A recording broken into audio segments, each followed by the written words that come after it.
As we start to emerge from the COVID-19 pandemic, there is another crisis that is looming, and that is surrounding the need for blood donation right now here in the state of Michigan.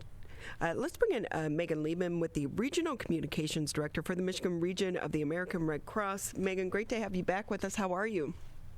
Doing well. How are you? And congratulations on the new role. Thank you. A little bit different from law enforcement.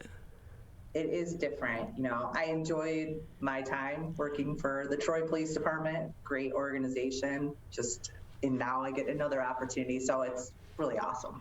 And with that, Meghan, one of the things that we're seeing right now is a critical shortage in blood donations. Why do you think that is? So we know that there's an increase in demand for blood. It results from increase in trauma cases, organ transplants, and elective surgeries. So those are all up. From 2019, we've seen a 10% increase for Red Cross blood at trauma centers. So we know that's definitely part of it. As well as, there is in the summer months, people tend to go on vacation, and right now with the pandemic letting up a little bit, people, might be a little less available to go out there and donate blood. So that's another thing we're dealing with. I know, too, prior to the pandemic, you would see the signs pretty much everywhere about blood donations going on. And without people being back in the offices, is that also a hindrance with trying to get people to donate? Absolutely. So a lot of workplaces did host, large blood drives. We're seeing those starting to come back. And a really good thing we did see during the pandemic is people step up. We put out the call, we need you to come donate blood, and people really did that. So we just need to keep that coming because we do have an increased demand now as well. And with that, how can people donate? So it's easy. We ask that you make an appointment. So you can do that by calling 1-800-RED-CROSS or go to redcrossblood.org. Just put in your zip code and you will find blood drives very close to you in Metro Detroit. They're all over the place every single day. Does it matter if someone doesn't know their blood type? No, that's a great question. You do not need to know your blood type. You'll find out your blood type, though, once you get blood. So you'll also get some other cool information when you give blood. So the Red Cross now, if you make your appointment through our app, you will be able to find out where your blood went. So you can find out if it went to a patient at U of M hospital, for instance. I just talked to a blood donor that's been giving blood since 1968. And what? He knows a lot of information about all these people he's helped. And he told me a story about a child at the Cleveland Clinic. His blood went to help her with her leukemia treatments. So it really makes that connection. You know that you're out helping when you do this. That is so smart, though, because people feel a little bit disconnected as to, I gave blood. But I do know that, when I've done it in the past, it's usually either you're covering a blood drive or it was in the office, so it was easy to do. You didn't really go out of your way. But knowing where your blood went and who it helped is so impactful. Absolutely. So if you make the appointment through our app, which is super easy to use, you will get that information. I really encourage people to use that app. And it will also provide you information on what you need to know to be ready for your blood appointment. So a lot of people have some anxiety about giving blood if they've never given it before or it's been years. So I recently gave blood and it had been a few years since I had it. It's a really, truly easy process. It takes about an hour of your time to do it. And you walk out of there with a good feeling, knowing you potentially helped save a life or at least made a difference. And you walk out with free cookies. Yes, and we have. It's all about the cookies, Tyler. Of course. Right now, if you donate blood, you'll get a $5 Amazon gift card too. Oh, we can all use free Amazon money. Yep. So with that, how do you try to reach the public, Meghan? And you're new in this position as well, but then trying to reach the public in the middle of the pandemic, because while it does feel different this summer and we're starting to emerge from the COVID-19 crisis, we're still in it. We're still there. Yes. So right now we are doing a massive campaign because this is a critical situation. It's a severe blood shortage. So if people follow us on our social media account, our regional account, Michigan Red Cross, or the national, they're going to see a lot of messages. So that's one thing we do. We do things like this, press releases, just trying to get the word out. And people that are blood donors, this is the time to start telling people about it, why they do it, why it's important. Just getting the word out, it helps so much. With that, when you just mentioned the word critical blood shortage, what exactly does that mean? Does that mean some of these surgeries may have to be canceled?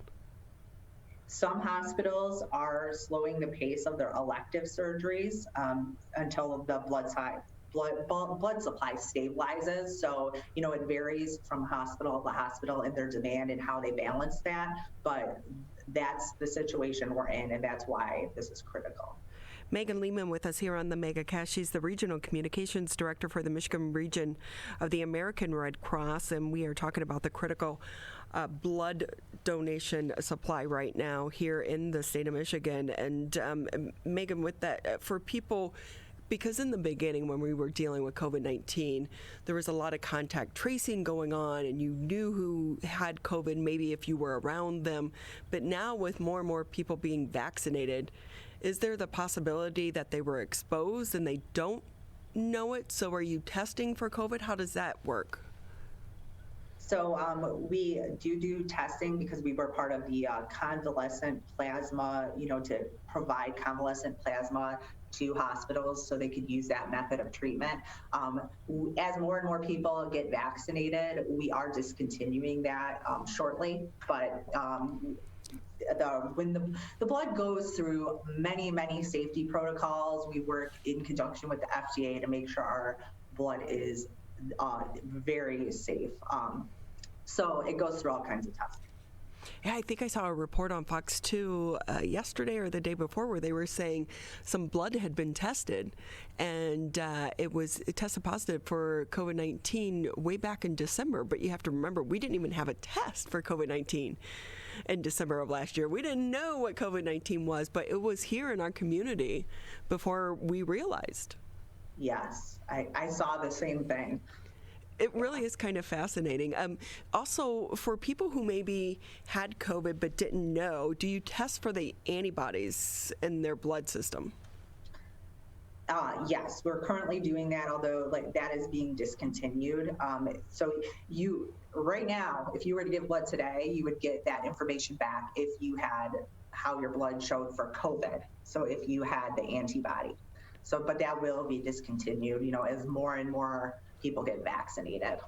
See, so now is the time to do it. Exactly. You're helping save a life, but also you can find out, because I do know there were people that didn't know they had COVID, and then they had their blood tested, and it was like, oh, you have antibodies. And you were like, what are you talking about? I didn't have COVID, but their blood work did show. So this is kind of a win-win situation. Yes. And if you don't know your blood type, you can find out this way too. You'll get that information back right away. And what type of blood? Do you need all blood right now? I know there's one type of blood that's always more in demand than the other. I always forget which one it is, though. Yeah, we do need all types of blood right now, but type O negative. And the people that have type O, they usually know. We come after them and ask them to give us blood all the time because it's the universal blood type. So that's what emergency room personnel need when somebody comes in with a trauma, a serious car accident where that patient needs to be treated right now. They grab that type O blood, and so we need a big supply of that. And that's one of the reasons we're out here really encouraging donations. We'd like to keep a several days supply of type O, and right now we have about a half-day supply available. Wow, so if there were to be a critical incident, people could actually die because they don't have enough of the type of blood that they need. Well, right now we have enough to get through, but we need to keep that supply more robust. So that's why we're really out here asking for those donations. What hospitals are doing, from what we've seen, is they're slowing the pace of the elective surgeries, but those traumas are things you can't predict. So people coming in from car accidents, violent incidents, whatever it might be, those are off. Meghan Lehman with us here from the Michigan region of the American Red Cross, and I know that we're focused on blood, but you had just mentioned the plasma. Is that still a need right now? Yes. Yes, we need plasma. We also need platelets, which is the clotting portion of blood. Those have a pretty short shelf life. They need to be transfused to patients within 5 days of donation. So those are critical for people undergoing cancer treatments. So we need everything right now, and we want to really get the word out and encourage people while we're coming into summer. Especially coming up on July 4th. That's when the donations usually kind of dip down a little bit. And with that, when we're talking about donating blood, Meghan, if you can kind of clarify, if I go to donate blood, do I have to just give blood? Can I give blood and platelets or plasma as well? Or is it just one of the three? So whole blood is typically what most people do when they sign up for blood donation. That takes about an hour, relatively painless process. But when you go to our website, and I would encourage people to do that, go to redcrossblood.org. You can look at the different things involved and what type you want to donate, what types of appointments are available, and decide what's best for you. What's the age? The age is, that's a great question, because I thought it was 18, and I discovered yesterday it's actually 17. Oh. So, teenagers, you know what? This would actually be a great thing, like as part of a public service. If you graduate high school, part of your public service is to donate blood and help your community. Yes, absolutely. It's an easy thing to do too. Like I said, it's really easy, and people don't realize, especially if you're in the Metro Detroit area, you can find an appointment right close to where you live. You probably get an appointment today in many cases, go in, and then within an hour you're done. With that, Meghan, so you've been on the job for a few months now. What's the biggest thing that you've learned making this transition? So I've learned a lot, working in law enforcement. It's a big world, but it's also a small world too, Red Cross, we do a ton of different things. And honestly, I wasn't aware of all of them. We talked a lot about blood, and that's what people know the Red Cross for. But we also do service to the armed forces. You might think of Red Cross from back in World War II, but we're still doing that today, providing support to military families, veterans, hospitals, and even on the ground in situations where our military is activated. So that's one of the really cool things, disaster response.